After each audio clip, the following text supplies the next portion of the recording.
Assalamualaikum warahmatullahi wabarakatuh dan selamat petang semua.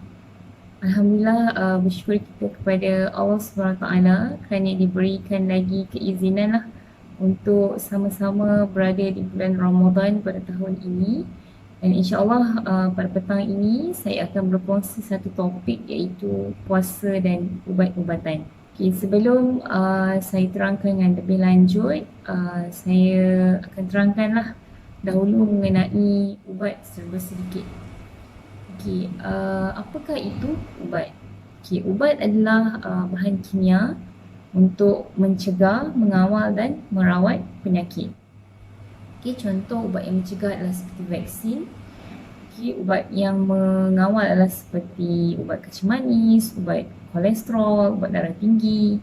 Dan ubat yang merawat adalah seperti ubat demam, ubat batuk, selesema dan lain-lain lagi lah. Dan ubat terbahagi kepada dua kumpulan iaitu ubat am di mana kita boleh dapati over the counter seperti vitamin, ubat demam. Dan kumpulan yang kedua adalah ubat terkawal di mana kita boleh dapatkan melalui preskripsi doktor. Kita perlu berjumpa doktor, contoh seperti ubat darah tinggi, ubat kacang manis. Sejenis lagi adalah ubat yang boleh kita dapatkan tanpa preskripsi tetapi ia masih terkawal lah, seperti ubat batuk, ubat selesema, krim dan sebagainya. Pengambilan ubat-ubatan merupakan satu ikhtiar dan usaha kita dalam mengembalikan kesihatan yang kurang baik kan. Jadi suka untuk saya kongsikan satu hadis daripada riwayat Ibnu Majah di mana pada satu ketika Rasulullah ditanya para sahabat mengenai usaha untuk merawat penyakit. Para sahabat bertanya, "Wahai Rasulullah, adakah berdosa jika kami tidak merawat penyakit?" So Rasulullah bersabda, "Dapatkanlah rawatan wahai hamba-hamba Allah. Sesungguhnya Allah yang Maha Suci tidak akan menjadikan sesuatu penyakit melainkan diturunkan bersamanya penawar, melainkan penyakit turun." Okay, jadi kat sini memang kita nampakkan bahawa Rasulullah menyarankan kita untuk berubat bila mana kita ditimpa penyakit. Jadi bila mana kita sakit, kita perlu berusaha sebenarnya untuk kembali sembuh kan. Dan kita tahu bahawa kuasa penyembuhan tu hanyalah daripada Allah Subhanahu Taala. Baiklah, saya akan terangkan 4 topik utama pada hari ini. Okey, yang pertama adalah ubat yang tidak membatalkan puasa. Okey, topik yang kedua adalah ubat yang membatalkan puasa. Yang ketiga adalah pengubahsuaian masa pengambilan ubat-ubatan semasa berpuasa. Dan terakhir mungkin saya akan kongsikan sedikit tips untuk kepatuhan kepada ubat. Baiklah, kita pergi kepada topik yang pertama. Okay, ubat yang tidak membatalkan puasa. Okay, yang pertama adalah ubat titis mata, titis hidung dan titis telinga. Dengan syarat ianya tidak sampai ke batas kegendang telinga. Yang kedua adalah ubat tablet sublingual. Ianya digunakan oleh pesakit yang mengalami sakit jantung lah, dan ia perlu diletakkan di bawah lidah dan dengan syarat ia tidak ditelan. Ubatnya akan mencair dan dia akan diserap melalui kapilari darah. So ia tidak membatalkan puasa lah. Okay. Dan yang ketiga adalah semua bentuk suntikan lah. Contohnya seperti suntikan ubat tahan sakit di mana kita cucuk kepada otot kita ataupun di bawah kulit kita lah, dan ini tidak membatalkan puasa. Yang keempat adalah ubat sapu luaran lah, contohnya seperti krim, salap ataupun yang tampalan, plaster. So ianya tidak membatalkan puasa. Yang seterusnya adalah ubat kumur, ianya dengan syarat tidak ditelan. Ubat sembuh hidung pun tidak membatalkan dengan syarat ia tidak disedut dalam-dalam lah. Yang terakhir adalah ubat bius setempat ataupun separuh. So ianya tidak membatalkan puasa. Topik yang kedua iaitu ubat yang membatalkan puasa. Ubat yang membatalkan puasa adalah ubat makan. Contohnya seperti ubat biji, kapsul ataupun ubat minuman lah dalam bentuk cecair. So jelas bila kita makan atau kita minum, ianya membatalkan puasa. Kedua adalah ubat bius menyeluruh, di mana ianya melibatkan gas dan pesakit tidak sedar. Contohnya jika ada pembedahan yang memerlukan bius secara menyeluruh, maka ianya membatalkan puasa. Keempat adalah ubat pessary. Ubat pessary ni adalah ubat yang dimasukkan ke dalam faraj lah. Okey. Dan yang seterusnya adalah ubat suppository dan enema. Suppository ni kebiasaannya dia berbentuk seperti peluru. Dia perlu dimasukkan ke dalam tubuh, maka ianya membatalkan puasa. Dan yang terakhir adalah ubat inhaler. Mengikut panduan pesakit yang dikeluarkan oleh JAKIM 2013, ianya dikatakan membatalkan puasa. Okey, disebabkan oleh bahan-bahan yang disedut itu dikatakan masuk ke perut melalui rongga mulut. Okey, jadi ianya membatalkan puasa. Tetapi ada juga satu pendapat lain daripada pandangan para ulama juga yang dikeluarkan, di mana ianya tidak membatalkan puasa. So hujahnya adalah kerana bahan-bahan yang disedut itu jumlahnya terlalu sedikit untuk sampai ke perut. Pendapat yang kedua mengatakan bahawa ianya tidak membatalkan puasa kerana bahan yang terdapat di dalam inhaler yang masuk ke kerongkong itu terlalu sedikit, dan ianya sebagai kias kepada berkumur dan istinsyak, iaitu memasukkan air ke dalam hidung ketika berwuduk. Dan semburan inhaler ini bukanlah seperti makanan atau minuman, dan ianya tidak mengandungi bahan bergizi ataupun nutrisi lah untuk memberi tenaga kepada pesakit. Jadi ianya tidak membatalkan puasa. Fasiliti kesihatan akan menerangkanlah kedua-dua pendapat ini kepada pesakit. Mereka boleh membuat pilihan pada pendapat yang mereka lebih yakini. Jika mereka mengikut pandangan JAKIM 2013, maka jika mereka menggunakan inhaler ketika berpuasa, maka mereka harus menggantikan puasa apabila mereka kembali sihat.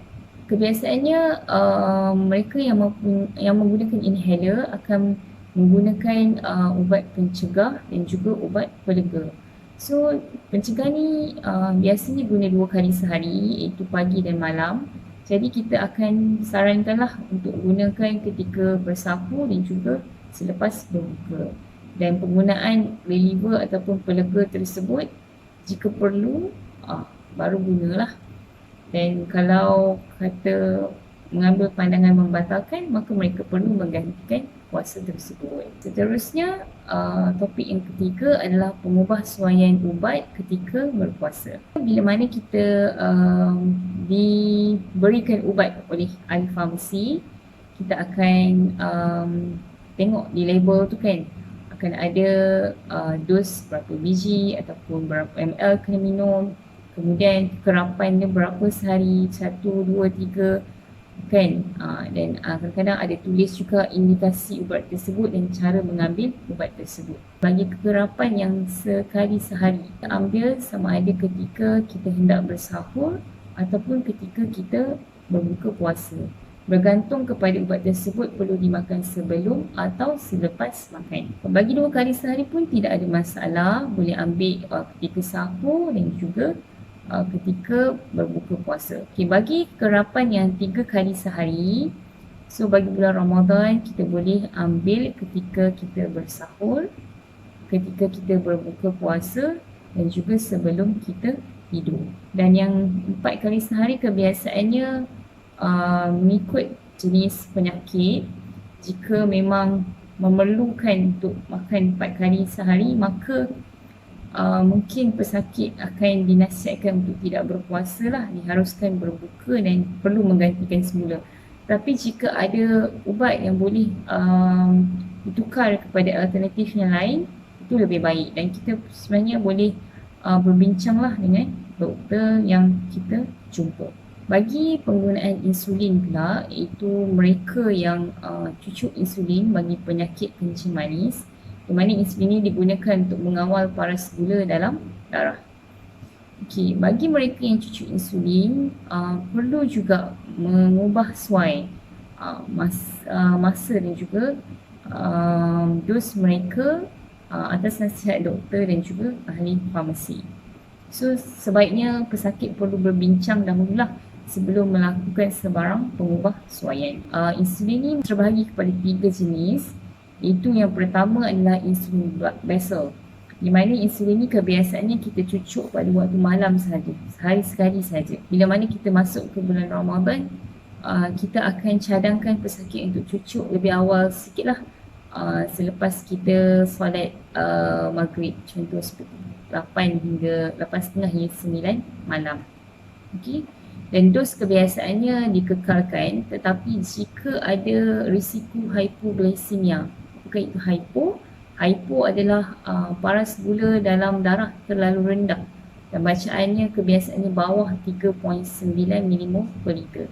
Jadi bila mana gula terlalu rendah, mereka boleh adjust dose lah berdasarkan nasihat doktor. Okay. So bagi yang mereka yang cucuk 2 kali sehari, iaitu insulin pracampuran, ianya dicucuk kebiasaannya 30 minit sebelum makan. Jadi ketika bulan Ramadan ni kita boleh ambil ketika kita sebelum bersahur dan juga selepas berbuka. Kita berbuka sedikit dengan kurma dahulu dan air, kemudian kita cucuk dan kemudian kita pergi bersolat. Dalam dah setengah jam macam tu kita boleh makan mengambil menu utama. Insulin pracampuran ni contoh dos kalau macam pagi 30 unit cucuk, malam sebelum makan malam 20 unit. So Ramadan ni kita akan ambil dos yang kecil, iaitu dos 20 kita akan songsangkan dia kepada dos pagi. So dos sahur 20 unit kita akan cucuk ketika sahur, dan yang banyak tu 30 unit kita akan tukarkannya kepada dos berbuka lah. Okay. Dan jika masih ada risiko untuk berlaku hypoglycemia, maka dos sahur tersebut boleh dikurangkan lagi. Okay, 25 ke 50%. Bagi insulin bolus, iaitu cucuk 3 kali sehari, iaitu 30 minit sebelum makan pagi, makan tengah hari dan makan malam. So, ketika bulan Ramadan ini, yang tengah hari itu kita akan abaikan, kita tidak akan cucuk. Okay, jadi kita akan yang pagi akan pergi kepada sahur, dan yang petang malam tu kita akan cucuk ketika berbuka puasa lah. Terusnya kebiasaannya juga, yang sahur tu kita boleh kurangkan lah 25 ke 50% jika ada risiko hypoglycemia. Okay, so apa tanda hypoglycemia? Glycemia tanda-tandanya seperti menggeletar, berpeluh dingin, sejuk, kemudian rasa lapar, rasa macam pening, nak pitam, dan paling teruk ianya boleh menyebabkan kita pengsan lah.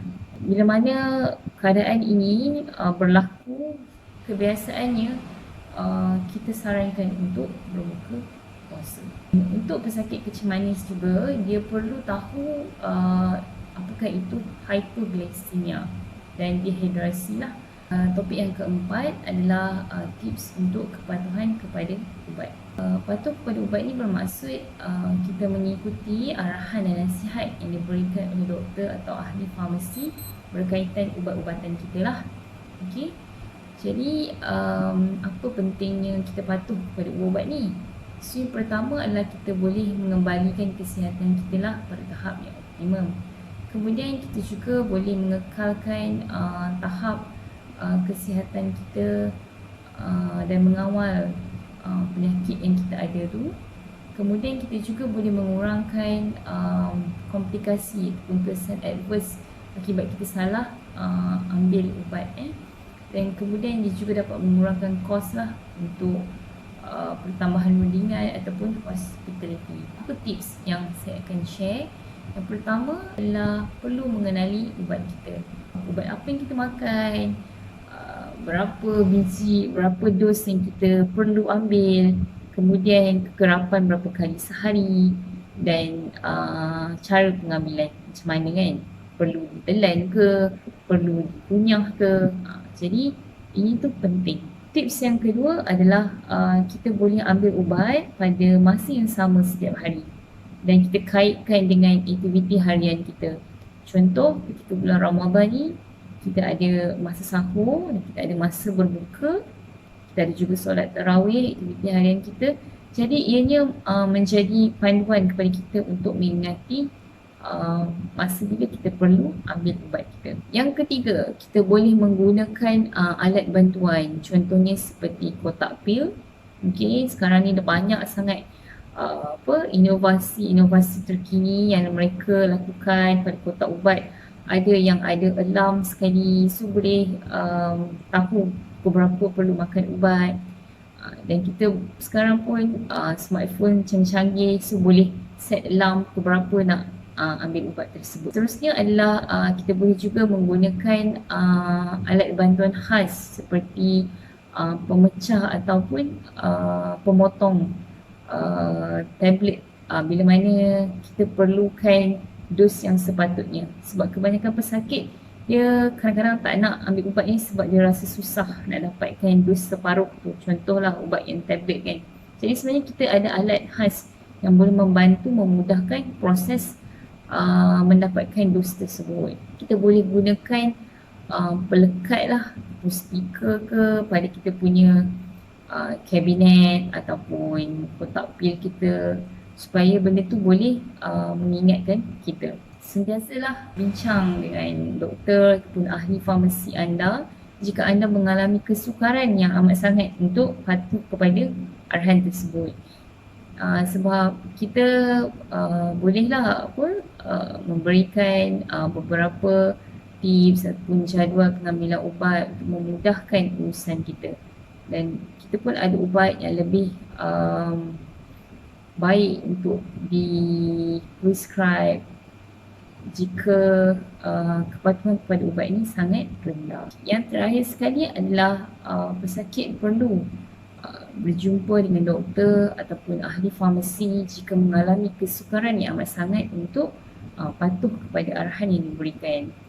So pesakit boleh berbincanglah sama ada nak mungkin menukar kepada ubat alternatif yang lain ataupun membuat jadual pengambilan ubat bersama-sama ataupun apa-apa sahaja yang boleh membantu meningkatkan kepatuhan kepada ubat. InsyaAllah saya rasa sampai di sini sahaja perkongsian saya.